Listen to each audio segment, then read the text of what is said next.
Welcome to The Bottom Line with John Harrison, your tour guide through all things financial. Build out your financial skill set with crucial knowledge and tactics and easy-to-follow answers to all your essential money questions.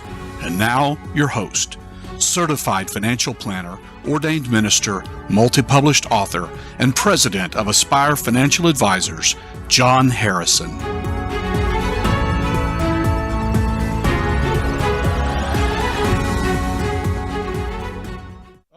We are set to go, and I would like to welcome our viewers to another episode of The Bottom Line. And I promised you last episode that we would have something special for you today, and we really do, on two fronts. Number one, we have our first live guest on the show ever. This is something we intend to do from time to time, have other people in who can add dimension and perspective and add to our knowledge base in great ways. And so we'll be doing that from time to time. But I'm especially excited about our guest today because the Small Business Administration has designated this Small Business Week. From April 30th to May 6th is Small Business Week. And we have, if not certainly one of the nation's foremost experts in all things small business, and that's Mr. Jim Blasingame.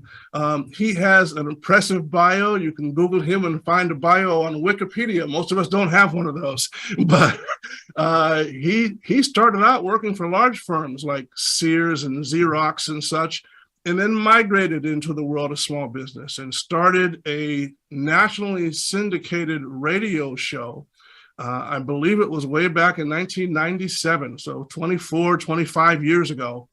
And it was not only nationally syndicated on terrestrial radio, but simulcast on the internet. And what I've read is that he's done more than 1,000 live interviews per year for all of those years. And he has been a tremendous resource to the small business community. He is a columnist for various publications, including ones you've heard of like Forbes and things like that. He's been interviewed on CNN and MSNBC and just been everywhere and done everything. And so we are really excited to have as our first guest the creator of the Small Business Network, the host for many years of the Small Business Advocate radio show, and a friend of mine for many a year, Mr. Jim Blasingame. Jim, welcome to the show. Hey, John. Hey, brother. How you doing? I'm doing just great. Happy to see you. Thank you. And by the way, good job on reading what my mother wrote for you to say. Thank you for that. All right. I want to add one thing to your comments there. One of the most important contributions in 23 and a half years of doing my radio show was having an abiding, consistent, solid, expert guest on my show on a regular basis named John Harrison. Wow, thank you. You were one of the pillars of my show. You were with me, golly, almost 20 years, I think. And I can find out, by the way, I can go back and find the date. But anyway, I just want you to know that what you contributed to my show was more than just being a guest on my show.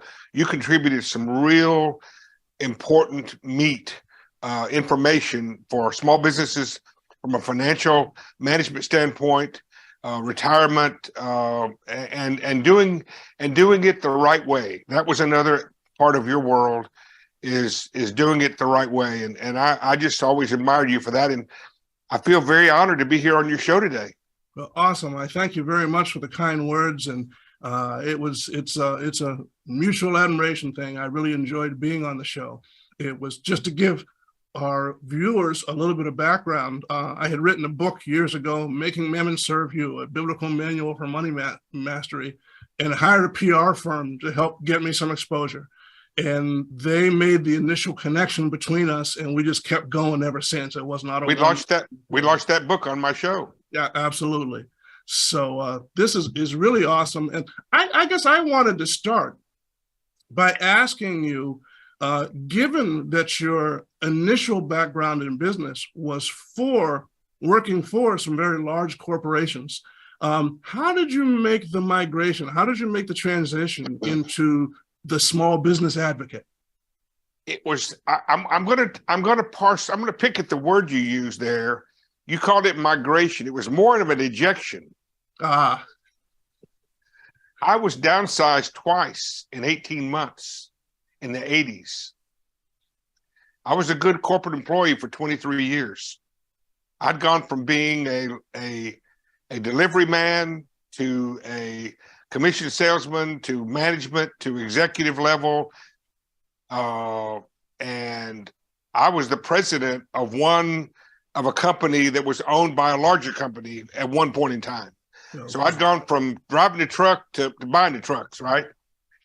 And if you remember, well, there was a number of things that happened that caused the downsizing of America. There was an actual event, as you may remember, in the late 70s and 80s.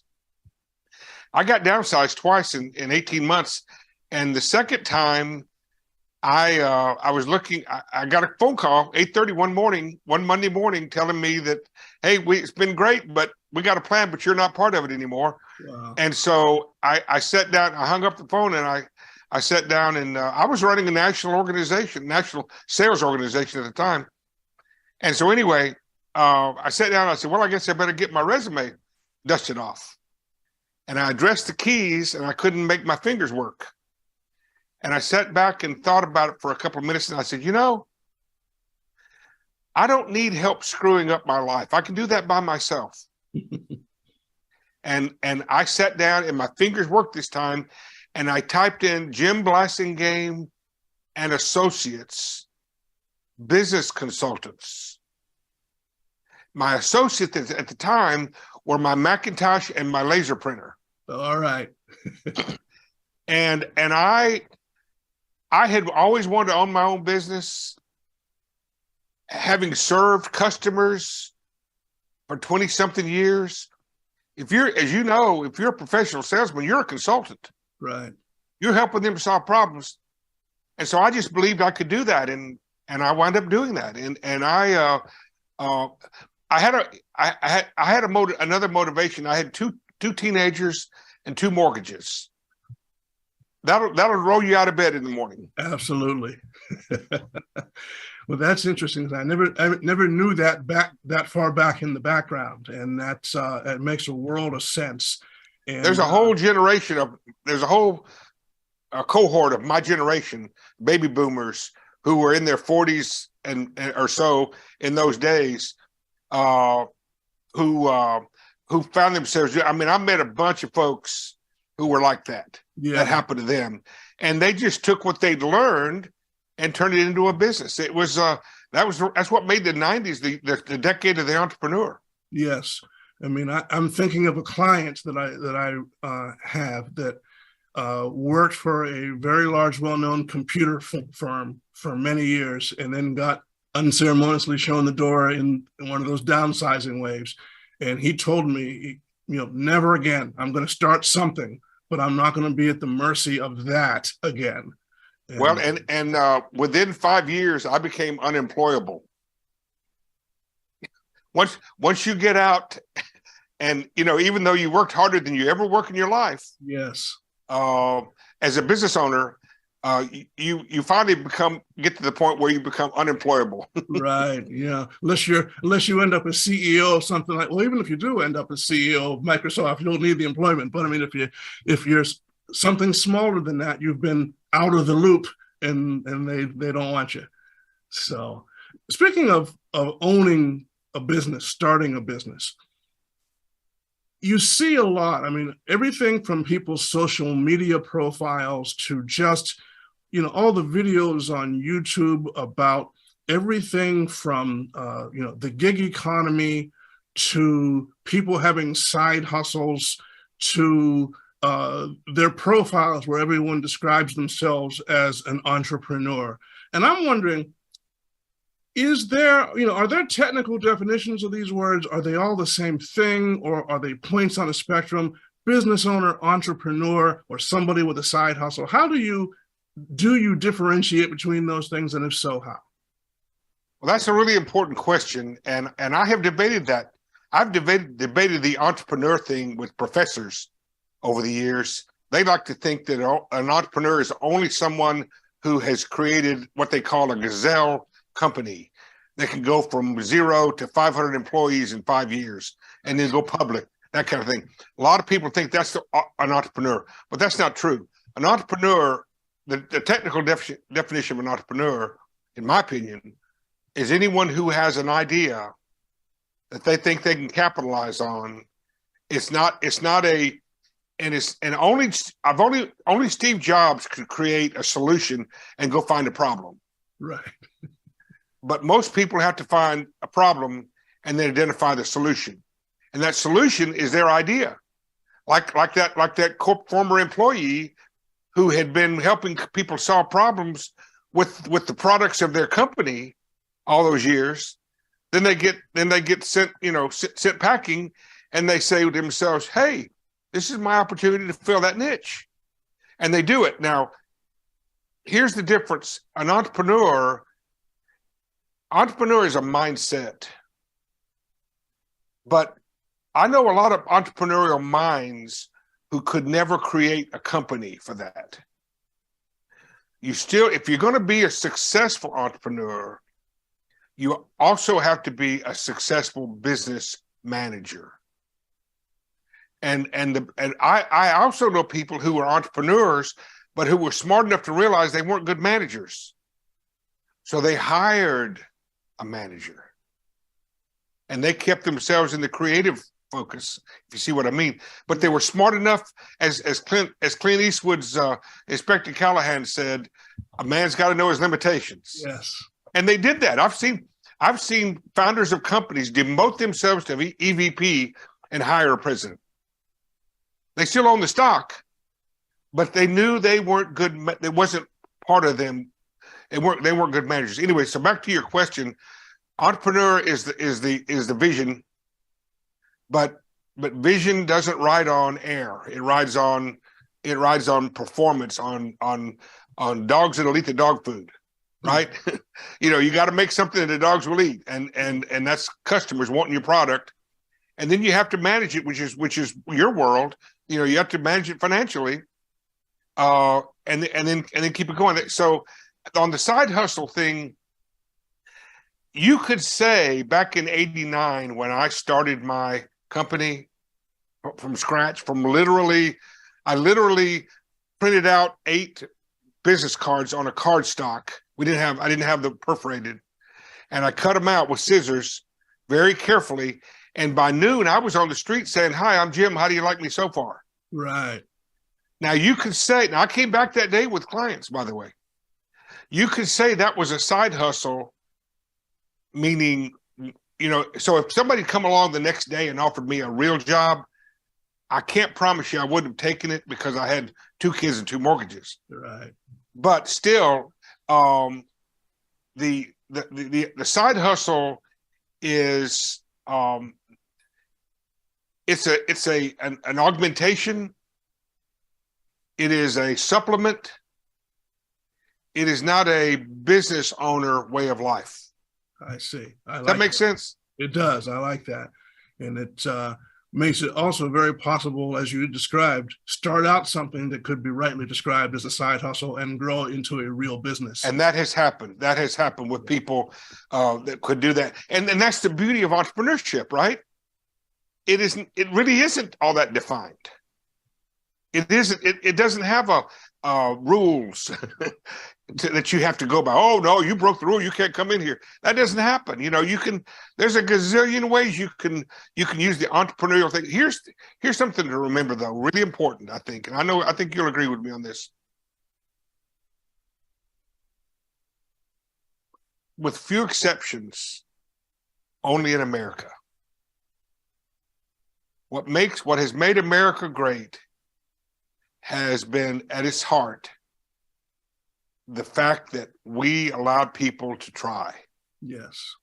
We didn't put barriers around them. You can't start a company So if you and I decide to start, if we hung up today and we said, let's start a company, we could go online and start a company in 90 seconds. Yeah. Open a bank account in 90 seconds. Yes. You got to be approved by a bank in other countries. And so that's got to be approved and lots of places in Europe. So we have the ability to try. In America, we have the ability to say, as I've told people have asked me, how did I do something? How did I create that or get that client or whatever? And my comment was, I didn't know I wasn't supposed to. Right. That's America. Yeah. And it's really baked into the culture. It is something that I love about the country because, our heroes going back are often people who come from this entrepreneurial background. Whether you're talking about the Henry Fords of yesteryear or the Elon Musks of today, or someone who starts, someone who gets an idea, Fred Smith, I believe was his name. You could deliver something overnight. And after that, there's FedEx, and all of these things. And in this country, people get an idea and they go for it. They try it. And it's so foreign to the thinking in other places, partly because of all those bureaucratic hurdles that you mentioned. But even just the culture itself, I don't know that it occurs to people, hey, let's invent something or let's start something. So many of the inventions that the world uses came from here. And so many of the businesses that dominate economies started here because it's just part of the American experience, so to speak. And it's something maybe we take for granted too much. It's a great thing. Here's one thing, if we can, and I don't want to dwell on this too long, but this was an amazing story. I said a minute ago, we believe we have the right to try.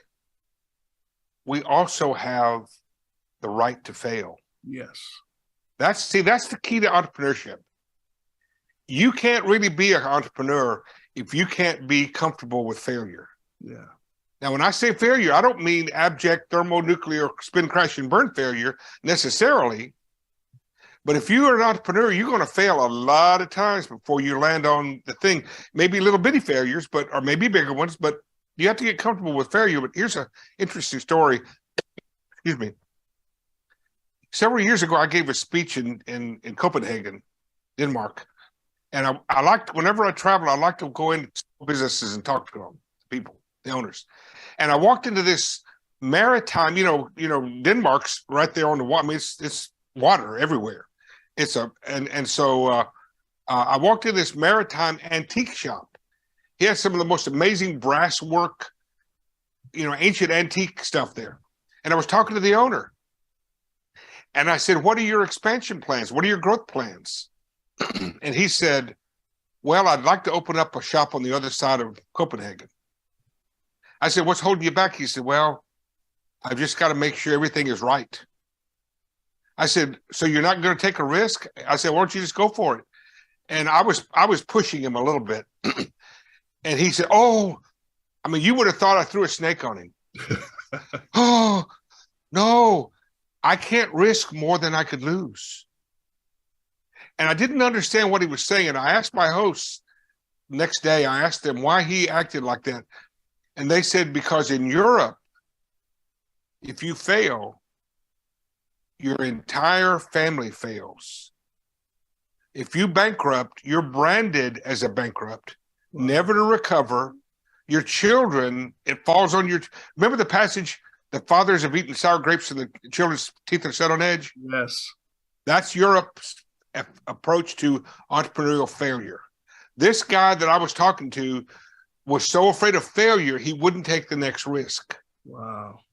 And so I think that's an important way to answer your question. What do you think? I think so. That covered a lot, and really, I like that. It reminds me, and I don't want to get myself too far off track, but it reminds me of a speech I saw from one of those guys in the Toastmasters national speech competitions.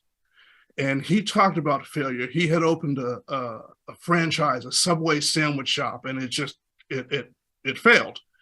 And on stage in the speech competition, he's standing there and he lets himself fall face forward onto the stage and just lay out there, face down on the ground. Everyone's sort of like looking, and he's still down there a few seconds. He makes a few jokes. Am I staying down here too long, etc. But the end of his speech was this idea, and I've never forgotten it. And this has been a lot of years ago. But he said, if you're going to fall, and everybody does, but if you're going to fall forward. And when he got back up, he was ahead of where he was when he fell. And that has inspired me many a time over the years. So you actually bring up a point I wanted to ask you about, which is so many small businesses do fail, and in the ultimate sense of that they go out of business. Do you think it's because primarily there's not the ability to say, all right, I need to outsource this, or the daily management needs to be someone other than me, or is it just, I'm underfunded? What do you think accounts for the fact that such a small percentage, I think the SBA says 1 business in 3 will still be in existence 10 years after its founding. So yeah. What accounts for that? When I started doing my show in '97, I started working very, very soon with the SBA and continued throughout my time on the radio. Great relationship with them over multiple administrations and parties. When I started, it was 50% of businesses fail in the first 5 years. When I stopped doing my radio show, it was 40% in 5 years. That's a 20% more increase in mortality. Yeah. That's frightening. So there are a number of things that happened and caused that. Some businesses are not serious businesses, and when they're lumped into statistics, they dilute things. Right. There are a lot of people who start businesses, they have no idea what they're doing. 95% of them fail. If you don't understand, as you know very well, if you don't understand that you're going to work harder than you've ever worked, if you want to quit your job and start a business because you don't want to work so hard, you will fail. Yeah. You will fail. Write it down. Put right now, just write it down. If you want to quit your business and your job and start a business because you think you can provide that product cheaper than your boss, he's charging too much, you'll probably fail. Mm-hmm. Because you don't know what it takes to put that product on a shelf. Yeah. That owner, he or she does. And so you can fool yourself that way. That happens a lot. I'm going to say though, if we have a business, now that we've segregated that, and we've got the people who have a real product, they have a real chance of surviving. You and I could go in there at some moment in time and save them with the fundamentals. Right. These are real going concerns that fail. Those are the ones that I grieve about, so to speak. And those people don't understand the fundamentals. They are not applying the fundamentals. And the first thing is cash flow. Nobody ever said profit is king. Cash is king. Right. And because you want to make a profit sustains you long term. Cash sustains you to the next hour. Right. The next day, the next week. That's cash. And so most of them don't understand that. I've watched it many times. You have too, I'm sure. If you don't understand that you have to have if you don't understand the fundamentals, you can have a good product, you can work hard. Now I outworked cash flow. You can do that. I did it. Because when I started my business, it would not be accurate to say undercapitalized. More like uncapitalized. Because that presumed you had capital, right? If you were undercapitalized. And so, as my dad would say, I didn't have 2 nickels to rub together, But the thing is that you can outwork yourself. You can't outwork cash. But you have to work, and you have to know what you're working toward. See what I mean? If you're working hard, but you're not solving the cash issue, then you're still not going to make it. Right. And I know that's rude and crude, but there's no other way to say it. Fundamentals. And one thing real quick I'd like to point out, I have 3 schools that I talk about: old school, new school, and the school. Old school are things that you and I came up on, many of which we can get rid of those. New school are the new things that are coming up now that the kids think are cool. Some of them will be, but some of them aren't. The school, those don't change. Right. They were here 500 years ago. They'll be here 500 years from now. Cash is one of them. Yeah. Fundamentals. That's the third. That's the school. Interesting. That's good stuff. Starting a business. I'm still on that topic. Good topic. When someone decides I want to start a business, and you've pictured it so far as seeing a problem, and I have a way to solve that problem. I think I can capitalize the solution to that problem. Is going into business for yourself, for most people, more about following a passion or more about a calculated analysis? The reason I ask the question is because I have a hard time imagining, for instance, that the guy who owns the local Roto-Rooter franchise, and he's got 4 or 5 trucks and 4 or 5 guys, and they're out doing what they do. I can't imagine that in high school he had a passion for emptying septic tanks, but he saw that this is something that people need to have done, and they're willing to pay not to do it themselves. So I can go into. What's your take on that? Are most businesses passion-led or more analysis-led? This is going to sound mean and cruel maybe, but it always troubled me when I heard someone say, I'm going to start this business. And I said, why? And they said, because I'm passionate about it. That always scared me. Now, passion is important because it's what makes you roll out of bed in the morning and go to work and not mind getting up early. Right. Because what you got to do, you got to show up. But if that's your lead response, then there's probably not enough critical mass in there to be successful. So I was passionate about business. I was passionate about B2B. I did retail. I did B2B. I like B2B better. The public will kill you. God bless them, everyone. But anyway, I was 9 years in retail, and I liked it when I moved away to go business to business. I like that kind of interaction. I was passionate about that. I was passionate about solving problems. I felt I was a good problem solver. I proved that I was. So that was my passion. But you don't need to go into business because you have a passion. You need to go into business because you want to be a business owner that is about your passion. Does that make sense? It does. It does. And because you've seen it. You've had people say, "Oh, this is my passion." Here's the classic train wreck waiting to happen. I want to start a business because I love people.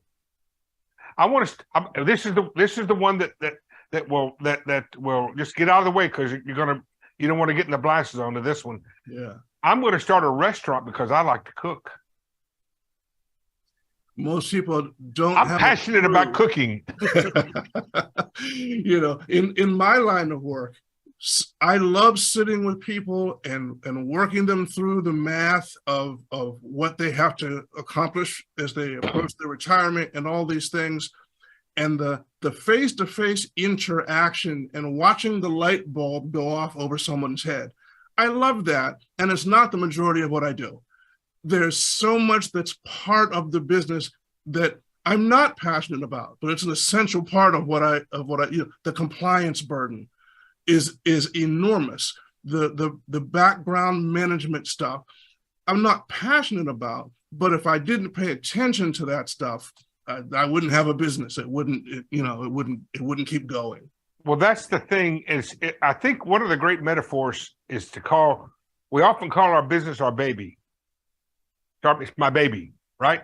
Yeah. Well, we know how sweet babies smell when you've just given them a bath and they're so cuddly and they're funny and they're so cute and everything, but they're not always, are they? Sometimes they stink. That's right. And so somebody's got to do something about that. Yeah. Nobody likes to change a diaper. No. Everybody likes to make a baby. Everybody likes to cuddle with a baby. Nobody likes to change a diaper. That's half of the business you got to be prepared to do. Yeah. And this brings me to something I've thought a lot about over the years. I think I can boil this down to two things that you have to be able to say you can do. Number one, if you don't like to work, and I mean work, if you're not prepared to work harder than ever, and you don't like it, don't become a business owner. Right. I love to work. You love to work. Mm-hmm. Number two, this is a little bit arbitrary, but I'm going to say it anyway. If you're not good at math, if you don't like math, don't become a business owner. Yeah. Because even if you ultimately hire accountants, which I did, even if you ultimately hire somebody to manage your day-to-day cash, which I did, I taught them how to do that. I was the first cash manager. Right. I was the first accountant. Yeah. But the other thing is pricing. You know how important pricing is. Mm-hmm. If you don't have it in your head, if you can't do margin in your head, so to speak, or if you don't have it living in your head so you can put it on a wheel or type it into a computer, if you don't understand that math is critical to your survival, yes, don't start a business. Is that too arbitrary? Nope. That's just good sense. And it's one of those things that most people learn the hard way, I think, that, you got to know your numbers. I tell people, even when I'm talking about retirement planning, you can always tell the fairly successful person versus someone who's struggling financially, because the successful person knows their numbers. They know what their income is. They know what their expenses are. They know what their net worth is right now. They know where they need to get it to accomplish what they want to accomplish. And the average person who's maybe living a paycheck to paycheck doesn't want to know too close because it's depressing. And so they tend to fudge the numbers. I need about this and it's about that. And you got to get past that about stage if you're ever going to get anywhere, because you got to know your numbers. And, again, in my line of work, the pressure is always to try to come in at a lower price than a competitor. But there comes a point where you can't sustain the work you have to do for a client for the price that you're charging. And so you have to know what you have to get, what your minimum client size is, and things like that. And which gets to the point where you have to either have to get that customer to pay you what you need, or you have to let that customer go. Yes. If they won't let you do that, or if nobody will pay you for that, then you got to step up your product. You got to step up your game. I was talking to a client in the grocery business one time, and grocery business is hard. It's tough. It's a tight margin. Yeah. He said to me one time, if you're not grossing 5% per square foot, or maybe netting, I forgot. He said, if you're not netting 5% per square foot, you're not having any fun. That was how he said it. Yeah. Now, he had boiled this massive, convoluted way of selling lettuce and cans of beans. Yeah. Down to, if you're not doing 5% per square foot, you're not having any fun. Yeah. And you think that guy didn't know his numbers? He absolutely did. So, speaking of which, you talk to a lot of business owners, and I remember you mentioning the guy you talked to in Denmark, in Copenhagen.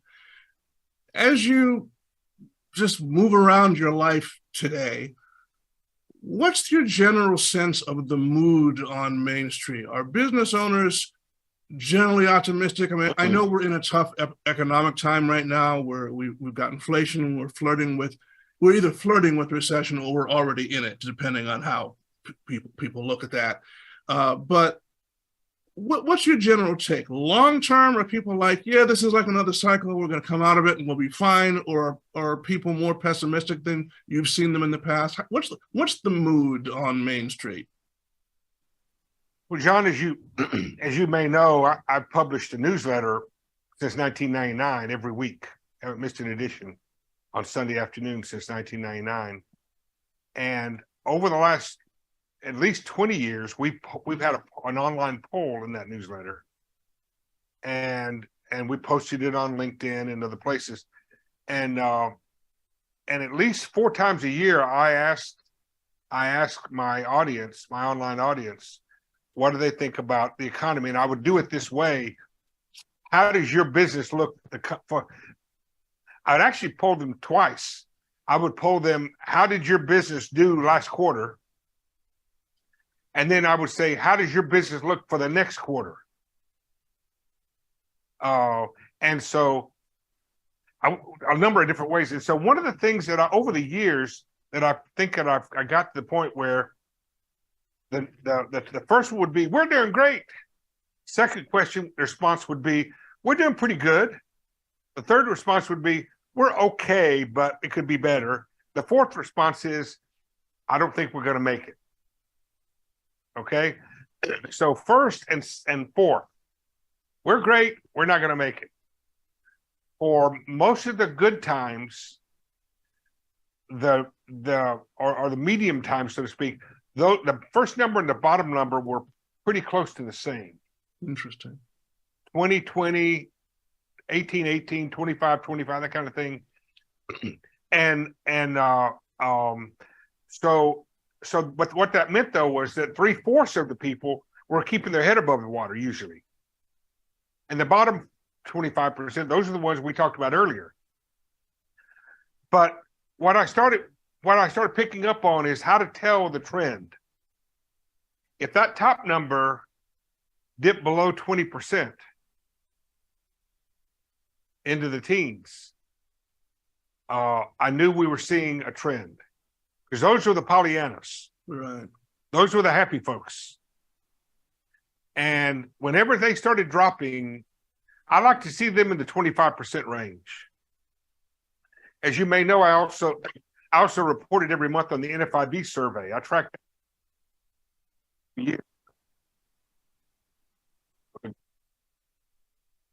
economist of all time.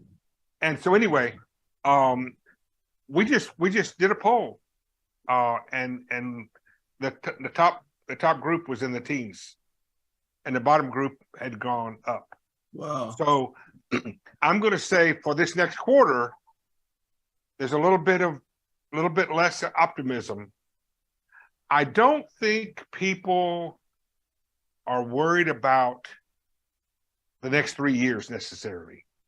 You know what I mean? I don't take that to mean that they're thinking, oh my gosh, we're running off a cliff or something here. I think they're just thinking, well, and I was talking to one of my grocery store clients the other day. He said, well, business is pretty good, but we're noticing the basket is smaller, and so to speak, how they measure customers, So I think that's going on. And, I forecasted the 2008 recession, and not the crisis, but I forecasted the Great Recession, which many people thought started in 08. It started in the fourth quarter of 07. Yes. And I forecasted that in December, in January, in my predictions. I forecasted, because I was talking to people. I was doing this survey I told you about. I was following the monthly NFIB, and so it actually started in the fourth quarter of 07. So small business owners, we're where the rubber meets the road. Yes. And that's one thing a lot of people don't realize. Wall Street can synthesize all kinds of stuff. They can short bad news, right? Right. Or they can turn it into bad news by shorting it and make money on that. We're planted in the ground out here. We don't have any funny money. Right. It's buying and selling, buy low, sell high, mm-hmm. and keep up with what you got, and and hang on to what you got. It's pretty simple out here. And if those things aren't good, that's the truth. I mean, we're always, to use the investment terms, we're always in a long position in our own business. And only in the world of speculation can you have a plan to make money by the failure of something. And that's the reason why I've been a perennial detractor of Wall Street. When I was coming up, John, I'm older than you are, for a long, long, long time.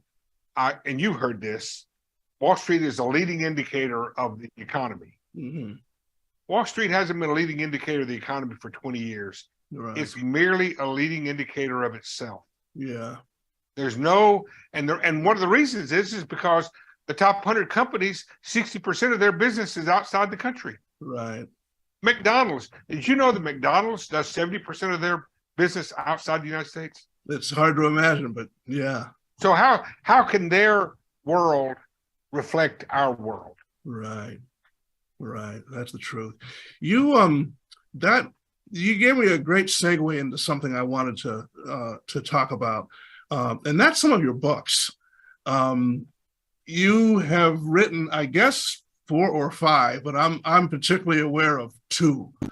And the most recent one, the third ingredient, especially interests me because it's not just about and for, it's not a small business thing so much as it is, this is the world we live in, and this is the world that's coming. You have been called, and this is what made me think of it.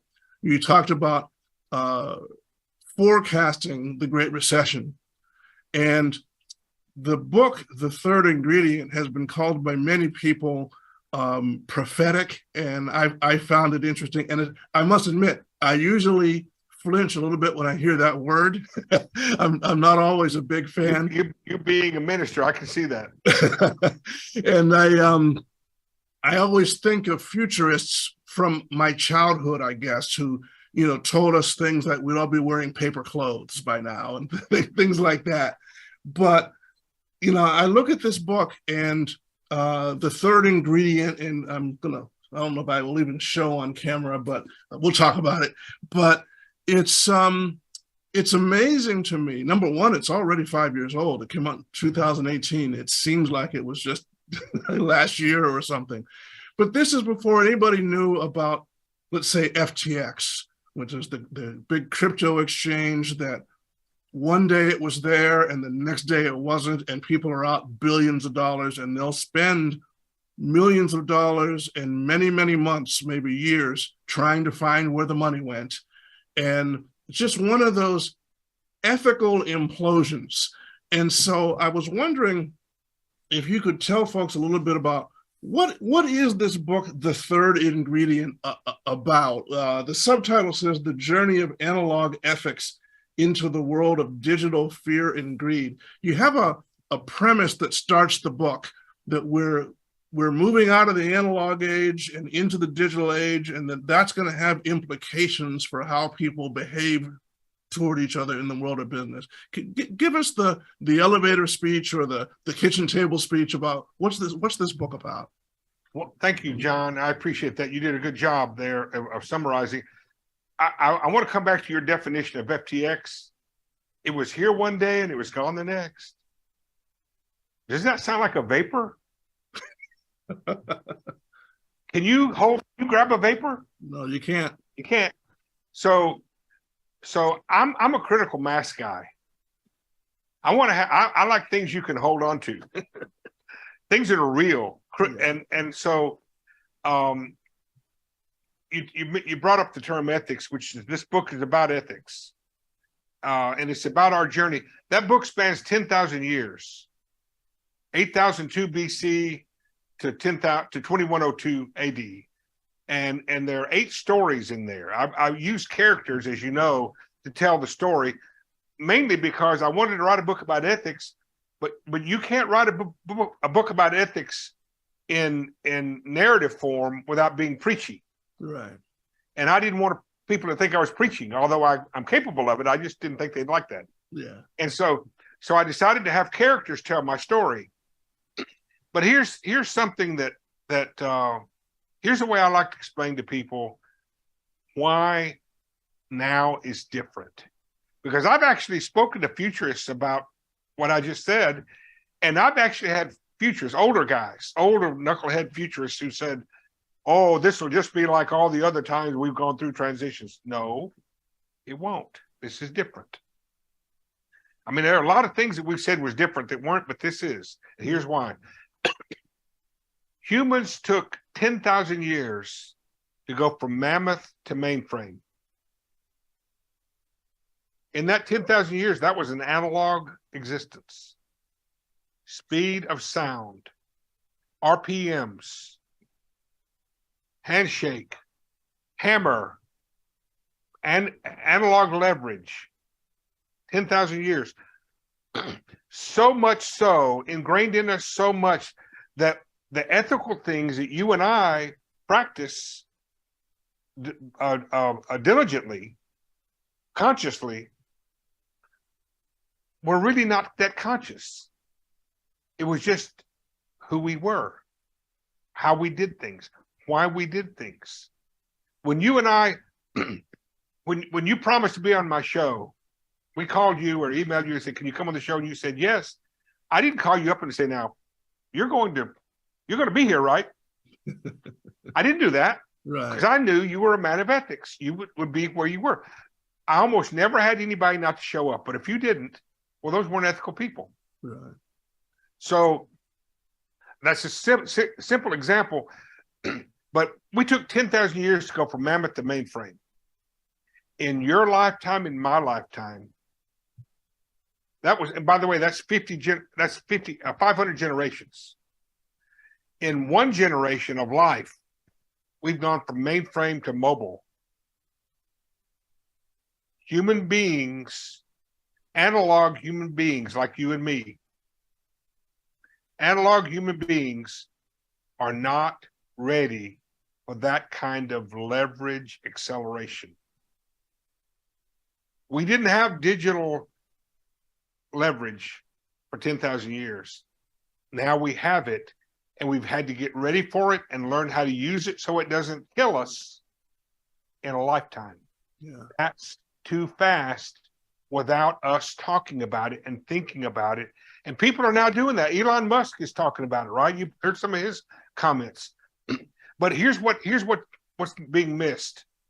Nobody is using, I say nobody, most people are not using what I consider to be I like to get to the heart of the matter, to the Occam's razor issue, and that's ethics. And I put, to me, ethics is the catch-all phrase for values, principles, those kinds of things, morals, laws, regulation, currency. Those are all, as you know, in the book, I call those passive forces. The two active forces, fear and greed. Mm-hmm. You and I didn't have to think about that. We're afraid and we're greedy. You and I both are. Mm-hmm. We have that. We're human beings. Mm-hmm. What keeps us in check? A passive force. Did you ever go visit your grandmother and your grandfather and what would happen if you misbehaved? I'd get in trouble. That's a passive force. So if you left them and you had the opportunity to get in trouble and you said to yourself, I bet my grandmother wouldn't like it if I did this. That was her passive force extending beyond her reach. Right. Passive forces holding fear and greed into equilibrium. Digital leverage is too powerful. Digital fear and greed is too powerful for analog passive forces. Yes. We have to find out how to fix this. One of the things I said in the book is that we have to start saying to ourselves, just because I can doesn't mean that I should. Right. When you and I were coming up, if we tried to do something, if somebody tried to do something, you and I would say, and we thought it was bad, we would say, well, somebody else stop that before it happens. Yeah. The law or a competitor or a boss, and they did. Because it was only moving at RPMs. Yeah. But now things are moving at 186,000 miles per second. Yeah. And we've got these magic wands in our hands, and this is digital. Analog leverage is this, right? Mm-hmm. That's 1 RPM. That's 186,000 RPMs. Right. So that's leverage, and we're not prepared for that kind of leverage. And you're seeing it in cryptocurrency, Mm-hmm. seeing it in artificial intelligence. Yes. I'll stop with this last comment. We have to remember this. This is the ethical part. No algorithm ever wrote itself. No robot ever built itself. Right.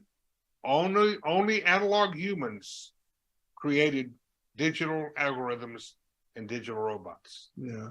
Just because we can doesn't mean that we should. Yeah. There's a proverb that says, all the labor of a man is for his own belly. And it puts front and center the fact that we are hardwired, self-interested. And we put that against an ideal, which is we should be fiduciary in our business dealings, putting the interest of our client or customer or colleague or whoever else, our patient, first above our own. And it is so contrary to our nature. It seems to me that the kind of failures that drove, that we saw in FTX, where the client promise was that your funds will not be lent out to anyone else, when in fact that's exactly what was happening. It seems to me that those sort of repeated failures of ethics are kind of inevitable. And you're right, there's this zero. You had time to respond to things in the analog world. In the digital world, everything is everywhere instantly, and you don't even have time to react before it's already a disaster. It's I want to encourage the viewers that usually if you hear somebody talking about a book on ethics, it doesn't sound like the most exciting read in the world. But this, because of the structure, it stories over time, and ethics is about people, and this features people in different settings. It's a fascinating book, and it's not limited to small business concerns. This is the world we all inhabit, and I would encourage people to get their hands on this, because it's unlike anything I've read.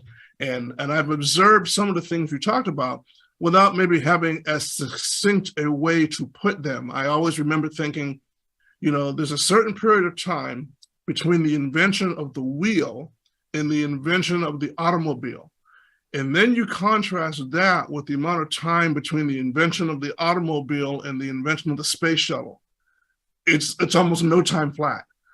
And that's kind of what you're describing, the accelerating pace of all of this. It's happening faster than any of us can respond to it. Change is not new, but the velocity of change.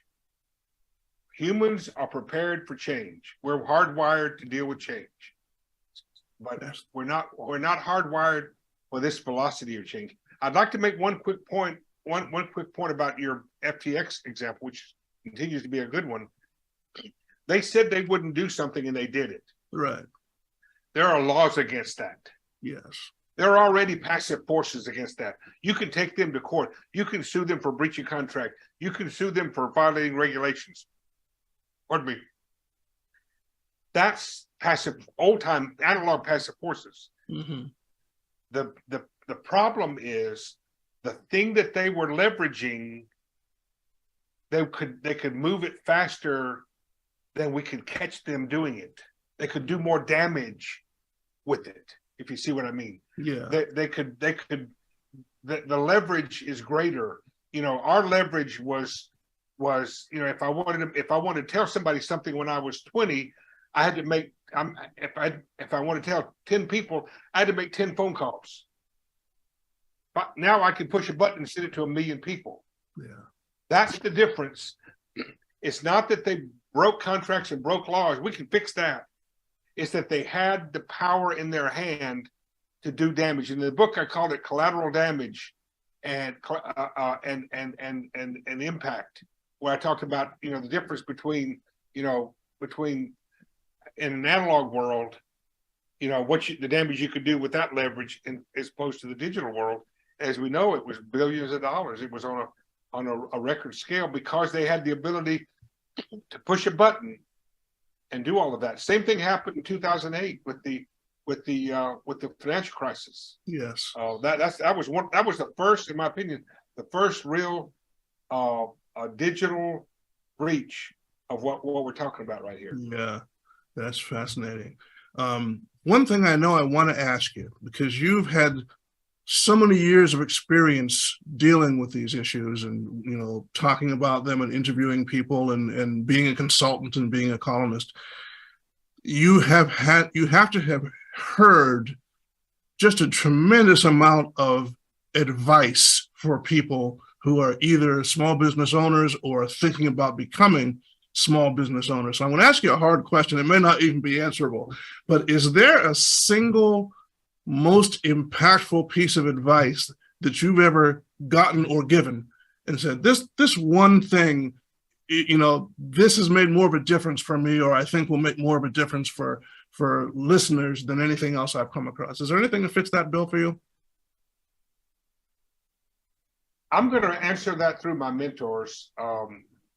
I've never had a mentor who knew he was my mentor, or she knew he was my mentor. But they were my mentors because I paid attention and I watched them. And when they spoke to me, I listened to them. And if I could say one thing to young people today, I'm not bashing young people, but sometimes they look at people who look like me and they think I don't have much I can teach them. Right. Well, if you look at somebody looks like me, they probably not only made mistakes that they know how to not do again, they might have made payments on that mistake. So that's a mistake you don't forget. Yeah. But my mentors, a couple of my mentors told me things. They didn't realize they were mentoring me when they said it. One of them said to me, I came to him with an issue and I didn't know what to do about it. I was stuck. He said, Jim, sometimes you got a fighting chance and sometimes you just have a chance to fight.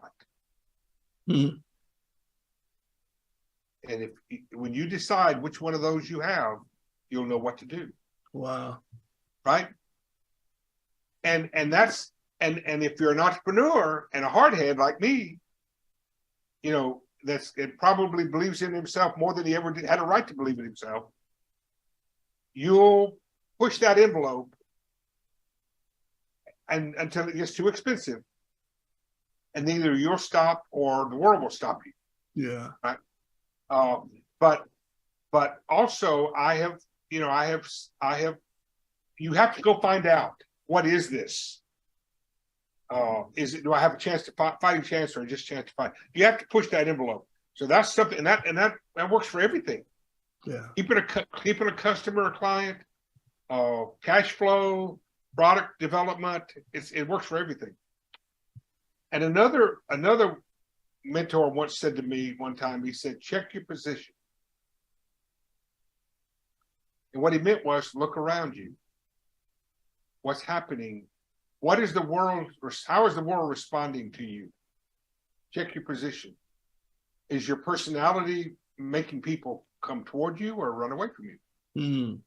Is your behavior delivering performance and other people are responding? Your behavior is creating some level of performance. How are people responding to that? Is it bad performance or good performance? Yeah. And he said, check your position, look around you. And he was talking about being self-aware. Yeah. Self-awareness is tough. It's hard, right? Because I'm perfect in every way. And it hurts when I find out that maybe I was wrong. Right. That's in the world of self-defense, they call it situational awareness, being aware of where you are and what's happening around you and how people are interacting with you. It's such a key. And your impact, what you're doing to create that. Yeah, that's right. I guess that would be the things that would transcend whether you're a business owner or a politician or a minister or whatever. That first one you mentioned about figuring out whether, do I have a fighting chance or just a chance to fight? That strikes me as so core to many things, because we're always evaluating, especially as people of faith. We're watching this on New England Christian Television Network. And so we're always having to make the decision, is this a case of, the definition of insanity is keeping on doing the same thing and expecting a different result? Or is this a case of tie a knot at the end of the rope and hang on, don't give up, don't quit, because quitters never win. But on the other hand, trying to figure out which situation you're in. Is this something I overcome with perseverance, or is this something I overcome with a change of strategy? That to me is someone who can get that right most of the time. That's the ultimate wisdom, I think. You know what Edison said something like this. It's been paraphrased 1,000 times. He said, failure is successfully identifying what doesn't work. Yes. There's an old story about an executive at GM back in the 30s. What was it? What was the president's, the CEO's name? Donovan, or I've forgotten the guy's name, the CEO. But the guy lost the company like a couple of $1 million, which was a lot of money back in the 30s, right? It was a crash. And so he comes to the CEO and he gives him his letter of resignation. And he said, being the honorable guy, and Durant, I guess his name was, he said, what is this? He says, my letter of resignation. I've lost the company millions of dollars. I'm assuming you want me to leave. He said, why would you assume that? He said, well, I just made a big mistake. He said, are you ever going to do it again? Did you mean to do it? He said, no. He said, well, why would I fire the only man I know who knows not to ever do that again? He said, go back to work. He said, you're more valuable to me now than you were before you lost this company. That's fascinating. That's a good management tool when you're managing people. I know you feel this way, John. To me, the most powerful word in management is redemption. Yes. And so if you can say, if one of my favorite things to do is to straighten out an employee who made a mistake by saying, what did we learn? It usually surprises them when you say that. What did we learn? And they say, oh, well, this blah, blah. I said, well, did you do it on purpose? No. Are we going to do it again? No. Promise? No. Okay, well then what did we learn? I said, go and sin no more. Yeah. And so if you can redeem people, everyone is not redeemable, right? But if you can redeem people in that way, you'll find that's how you find the best people to keep. Yes. That's powerful stuff. It's hard to imagine, but we're coming up on our full hour, so we're going to have to bring it to a close. But I want you to tell people, how do they find more of what you do? Are you, besides the books, which again I'm going to suggest people get, The Third Ingredient, and also The Age of the Customer, which was its predecessor. Both great books. I think you'll enjoy reading them. But where do they find your columns, your blog? They can find me online, smallbusinessadvocate.com, jimblassingame.com. Just Google, if you want to Google Jim Blassingame, there's a whole lot of stuff there, as you mentioned earlier. That might be where they want to start. By the way, you can go on my website and find all the interviews I did with John Harrison. Most of them eternal wisdom from John Harrison. I like to make you an offer, John. I'm going to send you, with your permission, I'm going to send you a case of books, The Third Ingredient. And there's about 28 books in the case. So if your audience wants to send you an email, if you'll give them how to do that, I'll send you a case of books, and you can give them to them. That would be wonderful. I will definitely take you up on that offer. And listeners and viewers, you want to get your hands on one of these. If these topics that we've discussed today resonate with you or spark your curiosity or just sound like sound wisdom, the kind of thing that you're not necessarily getting in your business classes at school, but that you need to have, by all means take advantage of that. That's a very generous offer, and I'm happy to make these available to people who reach out and say, I would benefit from one of those. That's an awesome thing. So thank you very much, Jim. Always wonderful talking to you, and it's good to catch up today. And so I hope for the viewers that we've added a new dimension today, our very first guest on the show, because I'm committed not only to sharing the things that I know, but bringing in resources, because there's a lot of people who know a lot of things that I don't. And if Aspire Financial Advisors can be a resource for you in any sense, or just steer you to a resource, then we're happy to do that. Our motto as a company is direction for the journey, because I'm convinced that, while there may be a lot of obstacles between where you are and where you're going, you can get there from here. You just need a little direction for the journey. And that's the bottom line.